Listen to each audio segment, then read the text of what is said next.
নমস্কাৰ D learning Assam YouTube চেনেললৈ আপোনালোকক স্বাগতম জনাইছোঁ।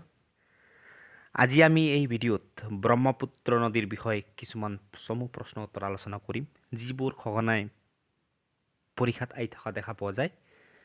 আমি এই ভিডিঅ'ত আৰু কিছুমান এডিশ্যনেল ইনফৰমেশ্যনো দি যাম, যিবোৰ এডিশ্যনেল অপশ্যন থাকিব তাৰ বিষয়ে কিছুমান এডিশ্যনেল ইনফৰমেশ্যন দি যাম, যাতে আপোনালোকে এই এডিশ্যনেল ইনফৰমেশ্যনবোৰ মনত ৰাখি থৈ যায়। গতিকে ভিডিঅ'টো বেছি কথা নকোৱাকৈ আমি ভিডিঅ'টো ষ্টাৰ্ট কৰোঁ। প্ৰথম question, the Brahmaputra river originates from which glacier? Brahmaputra নদীৰ উৎপত্তি কোনটো হিমবাহৰ পৰা হৈছে? প্ৰায়বোৰ এক্সামত এই কুৱেশ্যনটো আহি থকা দেখা যায়। চেণ্ট্ৰেল লেভেলৰ কুৱেশ্যনতো পৰীক্ষাতো এইবোৰ কুৱেশ্যনে আহি থকা দেখা পোৱা যায়। ইয়াৰ সঠিক উত্তৰ হ'ব য়াংচি গ্লেচিয়াৰ, বা কেতিয়াবা অপশ্যনত আমাক য়াংচি গ্লেচিয়াৰ নিদি পেলাই চেমা য়াংডুং গ্লেচিয়াৰ বুলিও কয়। গতিকে আমাক য়াংচি দিলেও আমি য়াংচি লিখিম, চেমা য়াংডুং দিলেও চেমা য়াংডুঙেই লিখিম। আৰু যোনটো এই গংগোত্ৰী গ্লেচিয়াৰ আছে, আমাৰ ৰাষ্ট্ৰীয় নদী অৰ্থাৎ চবতকৈ ডাঙৰ নদী ভাৰতৰ গংগোত্ৰী গ্লেচিয়াৰৰ পৰাই উৎপত্তি হৈছে। Next question, what is called the Brahmaputra in Tibet? তিব্বতত ব্ৰহ্মপুত্ৰ নদীক কি বুলি জনা যায়?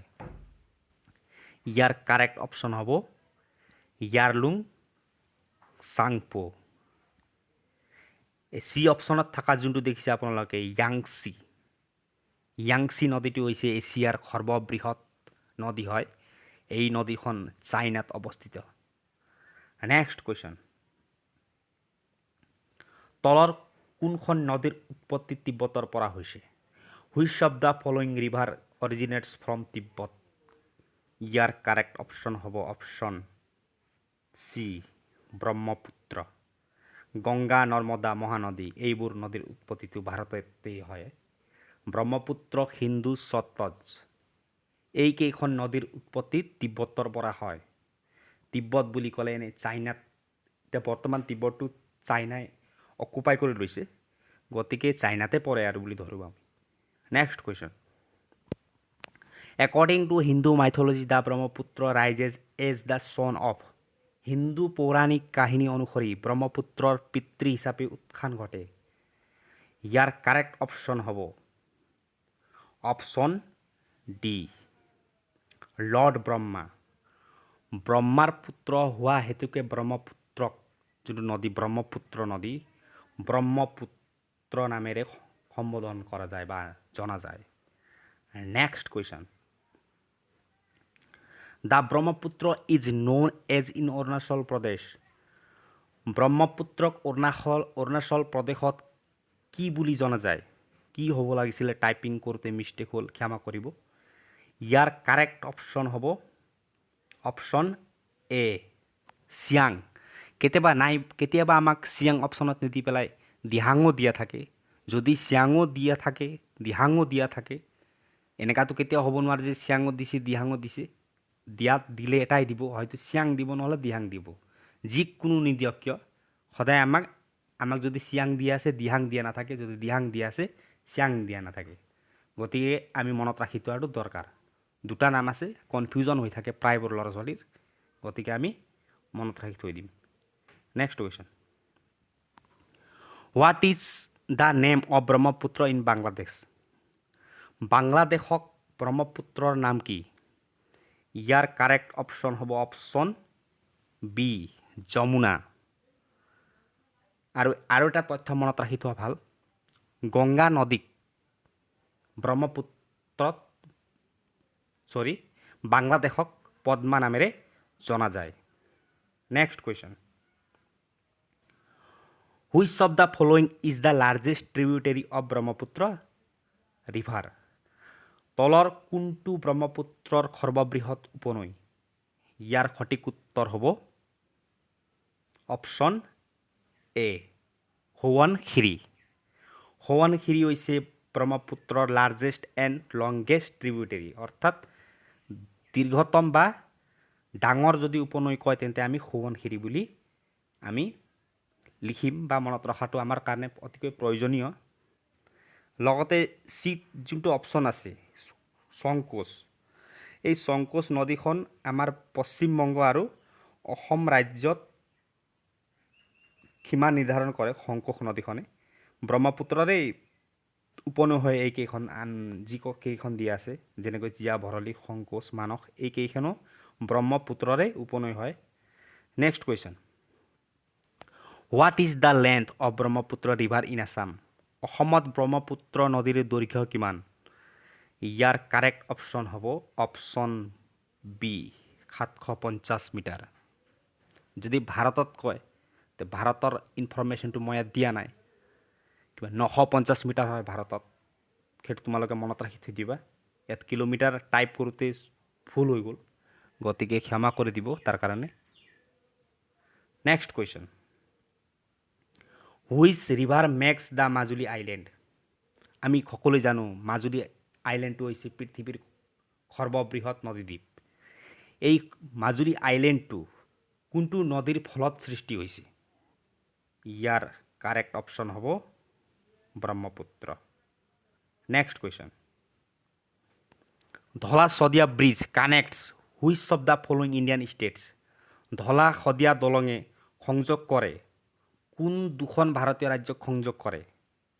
ইয়াৰ কাৰেক্ট অপশ্যন হ'ব অপশ্যন বি, অসম আৰু অৰুণাচল প্ৰদেশক ধলা শদিয়া ব্ৰিজে সংযোগ স্থাপন কৰে। Next question, the combined water stream of Ganga and Brahmaputra is known as in Bangladesh? Ganga আৰু ব্ৰহ্মপুত্ৰৰ সংযুক্ত জলধাৰাক জনা যায় কি বুলি জনা যায়? ইয়াৰ কাৰেক্ট অপশ্যন হ'ব অপশ্যন চি, মেঘনা। আমি আগতেই পঢ়ি আহিছোঁ বা আগতে কিছুমান প্ৰিভিয়াছ কুৱেশ্যনত আমি পাই আহিলোঁ যে গংগা নদীক বাংলাদেশক পদ্মা নামেৰে জনা যায়, ব্ৰহ্মপুত্ৰ নদীক যমুনা নামেৰে জনা যায়। যেতিয়া এই পদ্মা আৰু যমুনা লগ হয় তেতিয়া এক নতুন নাম লয় সেই নদীখনৰ। যেতিয়া লগ হয় তেতিয়া এটা নতুন নাম লয়, তেতিয়া মেঘনা নামেৰে জনা যায়। আৰু এই পদ্মা আৰু যমুনা অৰ্থাৎ ব্ৰহ্মপুত্ৰ আৰু গংগাৰ ফলতেই পৃথিৱীৰ সৰ্ববৃহৎ বদ্বীপ সুন্দৰবন, যোনটো ৱেষ্ট বেংগল আৰু বাংলাদেশত আছে, সেইটোৰ সৃষ্টি কৰিছে। অৰ্থাৎ কোন দুখন নদীয়ে কৰিছে বুলি ক'লে ব্ৰহ্মপুত্ৰ আৰু গংগাই পৃথিৱীৰ সৰ্ববৃহৎ বদ্বীপৰ সৃষ্টি কৰিছে, যাক আমি সুন্দৰবন বুলি আমি জানোৱেই। Next question, which is the westernmost tributary of Brahmaputra? ব্ৰহ্মপুত্ৰৰ পশ্চিমতম উপনৈ কোনখন? ইয়াৰ সঠিক উত্তৰ হ'ব option B, Teesta. Next question, which of the following rivers is known as Kameng in Arunachal Pradesh? তলৰ কোনখন নদীক অৰুণাচল প্ৰদেশক কামেং নামেৰে জনা যায়? ইয়াৰ সঠিক উত্তৰ হ'ব অপশ্যন ডি, জীয়া ভৰলী। জীয়া ভৰলীক আমি অৰুণাচল প্ৰদেশত কামেং নামেৰে জানো। নেক্সট কুৱেশ্যন, অৰ্থাৎ ভিডিঅ'টোৰ একেবাৰে শেষৰটো question, which C do Brahmaputra river drain into? Brahmaputra নদী কোনটো সাগৰত নিষ্কাশন কৰে? অৰ্থাৎ ব্ৰহ্মপুত্ৰ নদীখন কোনখন সাগৰত গৈ পৰে?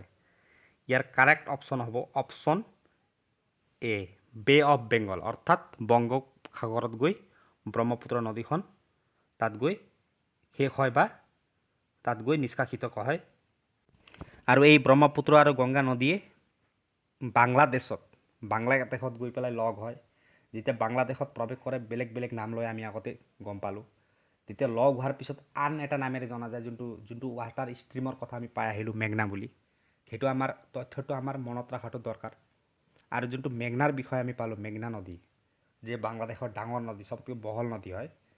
এতিয়া এই মেঘনা নদীতে আমি গম পাই থাকোঁ যে বাংলাদেশত এটা মাছ পোৱা যায়, ইলিছ মাছ, মানে বহুত পোৱা যায় বাংলাদেশত, মেঘনা নদীত বহুত পোৱা যায়। এই ইলিছ মাছৰ সোৱাদটো জানে, বহুত সোৱাদ লগা হয় মাছটো। গতিকে আজি এই ভিডিঅ'ত আমি ব্ৰহ্মপুত্ৰ নদীৰ বিষয়ে কিছুমান চমু প্ৰশ্ন উত্তৰ আলোচনা কৰিলোঁ, যাতে পৰীক্ষাত যিবোৰ প্ৰশ্ন আহে যিকোনো টাইপৰ প্ৰশ্ন আহিলেও আমি ব্ৰহ্মপুত্ৰ নদীৰ ওপৰত আমি কুৱেশ্যনৰ এনচাৰটো লৈ আমি যাব পাৰোঁ বা আমি কুৱেশ্যনটোৰ কাৰেক্ট অপশ্যনটো আমি চুজ কৰিব পাৰোঁ। গতিকে এনেদৰে যদি আমি কোনো এটা টপিক, যেনে আজি ধৰক ব্ৰহ্মপুত্ৰ পঢ়িলোঁ, বেলেগ এটা পঢ়িলোঁ, গংগাৰ পঢ়িলোঁ, এনেদৰে যদি আমি কণ্টিনিউৱাছলি পঢ়ি যাওঁ তেন্তে আমাৰ কনচেপ্ট ৱাইজো আমাৰ কনচেপ্টটোও ভাল হ'ব, তাৰ উপৰিও আমাৰ এডিশ্যনেল ইনফৰমেশ্যনো আমাৰ মনত থাকি যাব, মানে মনত ৰাখি থৈ যালে আমাৰ কাৰণে সুবিধা হয়। গতিকে আমি সদায় কোনো এটা টপিক যেতিয়া MCQ পঢ়োঁ, আমি সদায় টপিক ৱাইজ পঢ়িব লাগে। যদি ভিডিঅ'টো আপোনালোকে ভাল পালে তেন্তে কমেণ্ট কৰিব, শ্বেয়াৰ কৰিব, লাইক কৰিব আৰু কাষতে থকা বেল আইকনটো প্ৰেছ কৰিবলৈ নাপাহৰিব। ভিডিঅ'টো শেষলৈ চোৱাৰ বাবে অনেক অনেক ধন্যবাদ।